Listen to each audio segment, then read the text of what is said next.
You cannot put into words the gravity, the tragedy, or the absolute pain of this situation. We are a Minneapolis family.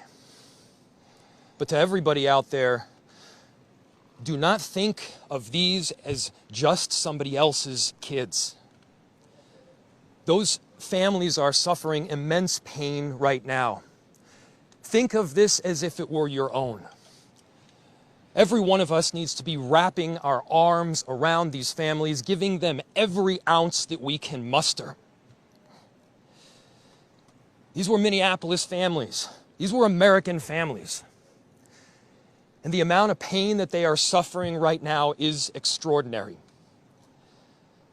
And don't just say this is about thoughts and prayers right now. These kids were literally praying. It was the first week of school. They were in a church. These are kids that should be learning with their friends. They should be playing on the playground. They should be able to go to school or church in peace without the fear or risk of violence, and their parents should have the same kind of assurance.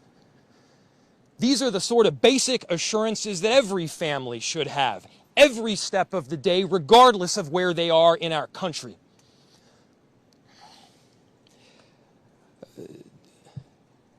I'm so deeply saddened, and I'm so sorry to the families that I know are suffering right now. My ask is to everyone, stand by them. Love them. These families have forever been changed, and we've all been changed with them. We need to do everything possible to support them through this time. We have a family resource center that has been set up. I'm grateful for all of the law enforcement agencies from a number of different jurisdictions, all the different departmental support that we've received. They're going to be working tirelessly. There's also a family resource center that is being set up as we speak to make sure that we're there for everybody. Again, to the families that are suffering, to those that have experienced loss, I'm so deeply sorry. We're going to be with you every step of the way. We love you. This kind of act of evil should never happen, and it happens far too often. The chief will provide additional details. My name is Brian O'Hara, B-R-I-A-N, O''H-A-R-A. I am the Minneapolis Police Chief. Earlier today, just before 8:30 a.m., our city experienced an unthinkable tragedy. Minneapolis police officers responded to a report of a shooting at a mass that was happening at the Annunciation Roman Catholic Church on the block behind me. This worship service was marking the first week of school for children that are attending the Annunciation Catholic School. During the Mass, a gunman approached on the outside, on the side of the building, and began firing a rifle through the church windows towards the children sitting in the pews at the Mass. Shooting through the windows, he struck children and worshipers that were inside the building. The shooter was armed with a rifle, a shotgun, and a pistol. This was a deliberate act of violence against innocent children and other people worshiping. The sheer cruelty and cowardice of firing into a church full of children is absolutely incomprehensible. Police officers from the Minneapolis Police Department immediately responded, entered the church, and attempted to provide first aid and rescue some of the children that were hiding throughout the building, while other first responders came and EMS responded to rush victims to nearby hospitals.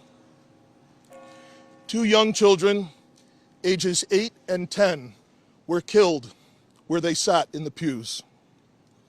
Their parents have been notified.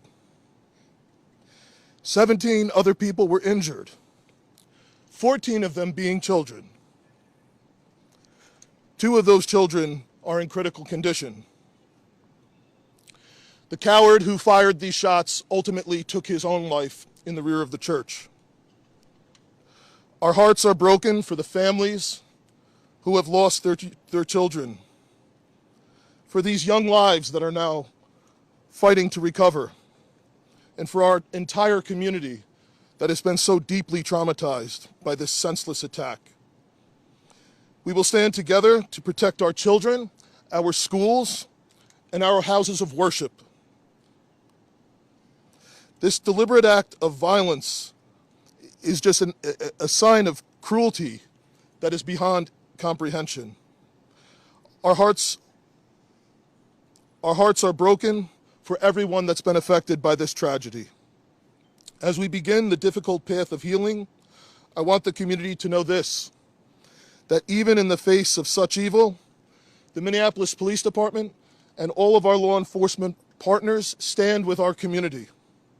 We stand with these families and with this parish. We will continue to be here for you. With that, the investigation is obviously in its preliminary stages, and I will attempt to take some questions to provide further information. Chief, what can you tell us about the suspect in this case? How old was he? Any kind of motivation? Any notes or any other information that was left behind? So we were looking, the question was, what can be said about the shooter? We believe it is one suspect, a sole shooter. We believe he is deceased. He is in his early 20s, does not have an extensive known criminal history, and we are looking through information left behind to try and determine some type of motive. Yeah. How many kids attend this school? How many kids at the school? How many children? I don't have an exact, the question was how many children at the school. There were dozens of children inside the mass at the time. I don't have an exact count. The children have been relocated into the school, which is where their families are reunifying with them. Reg. Other than the weapons, was the shooter a student, former student? Was he a former employee? Do we know that? The question was, do we know if the shooter was a former school employee or a former student? We don't have that information. Did he leave anything behind other than the weapons? There's a vehicle. The question was anything left behind? There's a vehicle that we believe that the suspect used that is being searched, and we will be conducting other searches related to this. Inside the parking lot here. Yep. There was some neighbors who said that the door to the church had been barricaded. Yep. Is that correct? So the question was, neighbors had said that the door to the church had been barricaded. The shooter approached on one side of the church building, and on that side, at least two doors, it appears there had been like a 2x4 placed. So not all of the doors around the building, but on the side where the shooter did fire. And on the outside. On the outside, yes. Were there any explosives that were found? The question was there any explosives? There were reports of that.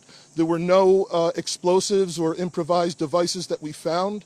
I do believe there was one, I guess you would call it a smoke bomb, like not an explosive, but a sort of a firework that would release smoke. And which side of the building? North, south? The side that is closest to us, here, on this side. Yep.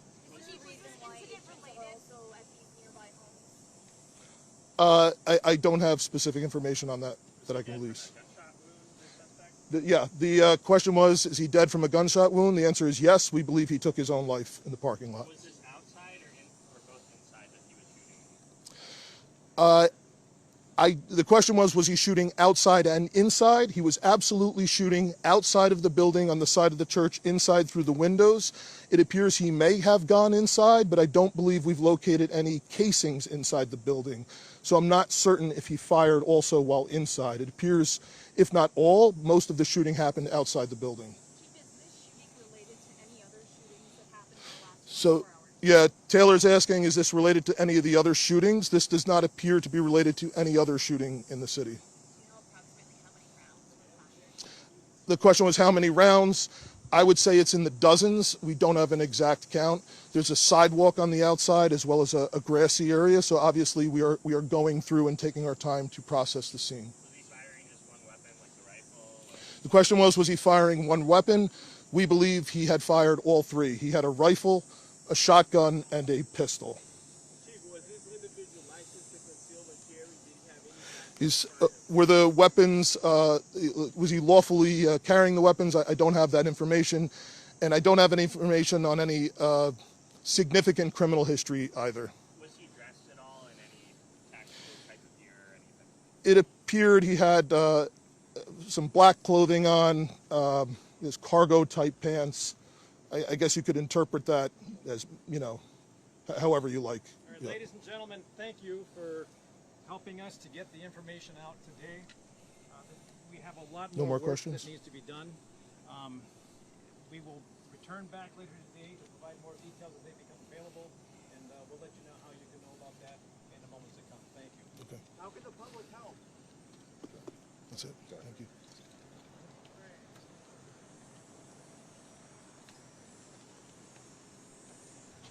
Once again, folks, if you have further inquiries, you want to send via email, communications@minneapolismn.gov.